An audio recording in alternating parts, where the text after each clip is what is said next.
चक्रवर्ती सम्राट राजा दशरथ के इधर अयोध्या में जो रह रहे थे उनका कोई पुत्र नहीं था।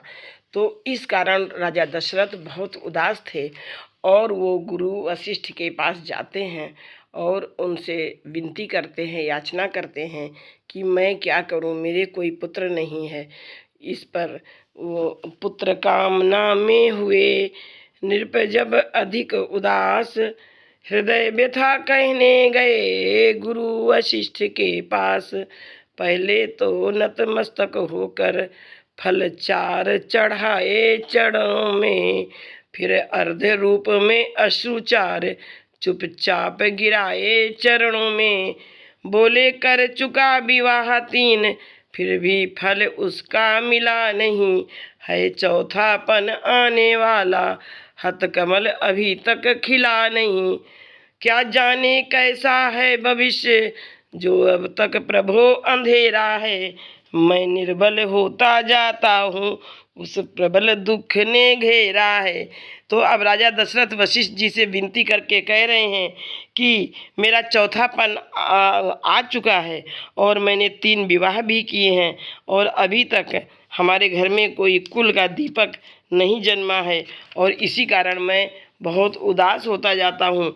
और ये सारी कथा भगवान शिव जी माँ पार्वती को, जगदम्बे को सुना रहे हैं। फिर कहते हैं, राजा दशरथ कहते हैं कि ऐसा तरुवर क्या तरुवर है, फल है जिसमें उत्पन्न न हो, वह जलधर भी क्या जलधर है, जल ही से जो संपन्न न हो। गुरुदेव उपाय वही अब हो, यह चित्त प्रफुल्लित हो जाए, आँखों में भी आए प्रकाश, आत्मा आनंदित हो जाए। कम से कम एक पुत्र ही हो, जिसमें रघुवंश बढ़े अपना, पितरों को भी तर्पण पहुँचे, आगे को नाम चले अपना। अब राजा दशरथ गुरु वशिष्ठ से प्रार्थना कर रहे हैं, विनती कर रहे हैं कि एक ही पुत्र हो जाए, जिससे कि हमारे जो पूर्वज जो गए हुए हैं उनको जो है उनको श्राद्ध और तर्पण के लिए कुछ हमारे पूर्वजों की व्यवस्था हो जाए। इसलिए हे गुरुदेव, किसी भी तरह से एक पुत्र हो जाए। फिर कहते हैं, देख शिष्य की विकलता, बोले श्री गुरुराज, ज्ञानवान नरनाथ में इतनी चिंता आज। अब गुरु जी कह रहे हैं कि जो राजा इतना ज्ञानवान है और उसमें आज इतना वो विकल और विह्वल होता है, तो अब गुरु वशिष्ठ भी उपाय ढूंढने लगे कि राजा दशरथ के किस प्रकार से पुत्र उत्पन्न हो। अब कहते हैं कि चिंता है बड़ी, चिता से भी नर को निर्जीव बनाती है, मुर्दे को चिता जलाती है, चिंता जीते को खा जाती है। हो जाए कुपुत्र कहीं तो वह ग्रह को शमशान बनाता है, राजेंद्र व्यर्थ है यह विचार, बेटा कब वंश चलाता है। अब तक सब महानुभावों ने अपना यश आप कमाया है, क्या ध्रुव प्रहलाद आदि को का पुत्रों ने नाम चलाया है। अब गुरु वशिष्ठ समझा रहे हैं राजा दशरथ को कि ध्रुव प्रहलाद जो इतने लोग हुए हैं, इन्होंने अपना खुद का स्वयं नाम चलाया है और इनके वंश का नाम किसी और ने नहीं चलाया है। फिर कहते हैं, भूपति ने इस तर्क का किया नहीं प्रतिवाद, गुरु के सम्मुख शिष्य का समुचित नहीं विवाद। फिर कहते हैं राजा दशरथ कि हे गुरुदेव, जैसी आज्ञा हो आपको, जैसी आज्ञा हो यही कहा, पकड़े ही रहे चरण गुरु के, मानो अपना सारा भविष्य कर दिया आज अर्पण गुरु के। गुरुवर ने तब यह शब्द कहे, अच्छा यह दुख दमन कर दो, इस घबराहट से चिंता का यत्नों से परिवर्तन कर दो।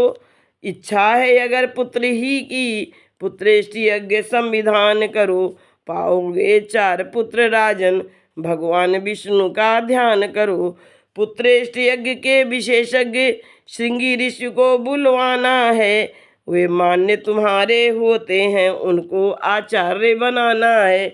अब गुरु वशिष्ठ जी उन्हें बता रहे हैं कि अब तुम पुत्रेष्ट यज्ञ संपन्न करवाओ, जिससे कि तुम्हारा एक नहीं बल्कि 4 पुत्र होंगे।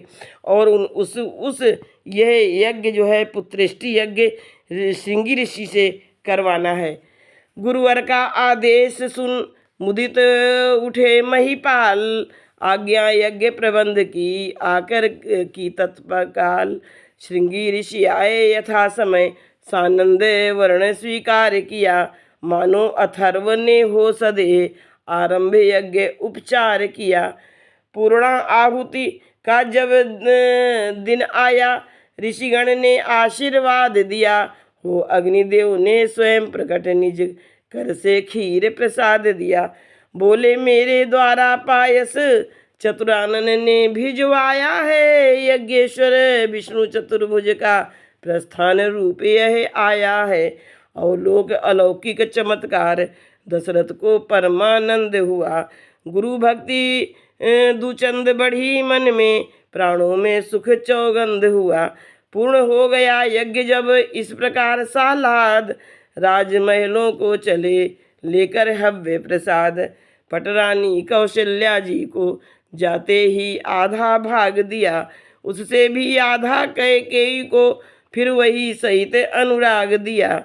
शेषांग हुआ आधा आधा, जिसको कि ले लिया दोनों ने। तीसरी सुमित्रा रानी को सानंद दे दिया दोनों ने। हवि के बांटते ही महलों में लोकोत्तर एक प्रकाश हुआ। मानो जग को सूचना मिली, संकट रजनी का नाश हुआ। प्रकटा वह तेज रानियों में, जो नेत्र ज्योति का दाता है। खिल उठा अचानक सूर्यवंश, अब सूर्यवंश में आता है। अब जो है इस प्रकार से वो खीर का प्रसाद सभी 4 रानियों को बांट दिया गया। इस तरह आनंद में बीत गए 9 मास, विश्व वंदे अवतार का समय आ गया पास। वृक्षों में पात नवीन खिले, सरयू तट सुरसरी कूल हुए। बागों में कलियों के गुच्छे खिल उठे, फूल कर फूल हुए। शीतल सुगंध युक्त मंद मंद मलयानिल का संचार हुआ। त्रिभुवनपति के स्वागत को जग ऋतुपति होकर तैयार हुआ। उपहार सजाती थी पृथ्वी बालियाँ, खेत में ला ला कर गृह चक्र अवध पैवारी था। लंका पर चक्कर खा खा कर नक्षत्रवार तिथि योग लगन मांगलिक भविष्य बताते थे। छा गए विमानों पर सुरगण, नभ से जयकार सुनाते थे। वह चैत्र शुक्ल नवमी का दिन अब भी त्योहार हमारा है। साकेत धाम का दिव्य तेज लेकर अवतार पधारा है। मंडलेश्वर योग था अभिजित समय, ललाम कौशल्या के धाम में प्रगटे शोभा धाम। कैकेयी के भी हुआ एक पुत्र उत्पन्न, गोद सुमित्रा की हुई 2 सुत से संपन्न। जय हो सूर्य।